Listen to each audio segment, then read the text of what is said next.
Hey Bobby, here's a short video showing how the encoder or the sensor part moves on our digital scale.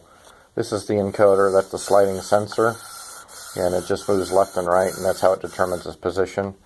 Like we talked about on the phone yesterday, you'll notice that that encoder is captured on the digital scale, so it can't come off, it can't lift off. It can slide off the end if you wanted to slide it clear off the end, but otherwise it's captured on there. The gear gap between the sensor circuit board and the digital scale circuit board is preset at the factory, and it never needs to be adjusted or changed like a lot of the magnetic systems do.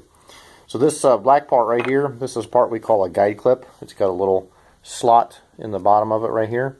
That slot goes onto that post right there, and usually that guide clip is attached to some bracket or some adapter piece for retrofitting to your machine or your sliding stop in this case. And so this is the one we use for the Holzer sliding stop that retrofits their existing stop.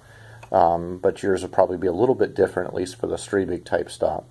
But anyway, that little cutout right there goes onto the post when you put it back on there.